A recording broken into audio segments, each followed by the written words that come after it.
Drones are transforming industries, from agriculture to public safety, but the strong volumetric airflow they generate can pose challenges, from disturbing crops to interfering with other drones in multi-agent scenarios. Simulating the rotor downwash of a drone typically requires complex and costly fluid dynamics computations, making it impractical for real-world applications, and do not consider generalization across different drone designs. In this work, we introduce a computationally lightweight, yet powerful model to predict a drone's downwash. Our method leverages classical turbulent jet theory to accurately describe the mean velocity field below drones of different sizes. This is achieved by introducing a novel approach to normalization and scaling. To keep a drone in stable hovering flight, the propellers must generate thrust equal to the drone's weight by accelerating air downwards. In this momentum theory model, we assume the air to be at rest far above the drone. The propeller then accelerates this air up to the induced velocity, which scales depending on the drone's mass, propeller size, and air density. To also take the varying drone sizes into account and obtain a unified model, we experimentally show that normalizing the spatial dimensions using the drone's motor-to-motor distance, the model becomes scalable across different drones. To develop and verify the drone scaling and normalization model, we have recorded a total of 16 hours of data with 6 different drones. The smallest drone, Colibri, weighs only 230 grams and has a motor-to-motor distance of about 12 centimeters. The dataset also includes larger and heavier research drones and industrial drones, such as the DJI Matrice 300, weighing over 6 kilograms.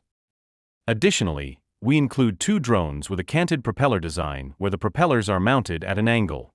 All drones have been flown in a grid-like pattern above a Testo 440 flow probe, and their position is recorded using a large-scale motion capture system that does not obstruct the flow. This allows us to in-depth study the induced flow up to 15 length scales for our research drones and cross-validate with several larger commercially available drone designs. Looking at the data, we find that very close to the drone in the near-field region, the flow contributions from the individual propellers are separate. In the far field, after about 2 to 3 length scales, the individual flows merge into one jet. These plots show how the airflow below a hovering drone scales in the far field. In both plots, the x-axis represents the normalized distance to the rotor plane, and we only consider the far field, right of the dashed line.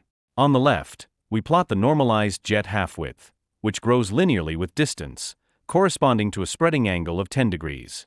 On the right, we plot the normalized centerline velocity. The measurements show the characteristic inverse scaling of turbulent jets and thereby strongly support our approach to treat downwash as a turbulent jet. Using these parameters, we can describe the velocity profile without fitting additional data, shown here as the white line. The measurements, taken across the far field, align well with the theory in both axial and radial directions. For standard drone designs, the measured velocities follow the theoretical curve closely. The effect of propeller canting is also evident. For example, the outwardly canted propellers of the Ilias 3 produce a wider jet with lower centerline velocities but a larger half-width, especially noticeable at close and mid-range distances. Conversely, the inward-angled propellers of the Mavic 3E focus the airflow, resulting in a narrower jet with higher centerline velocities. To demonstrate that our turbulent jet model is useful in real-world multi-agent scenarios, we consider a drone passing below another drone.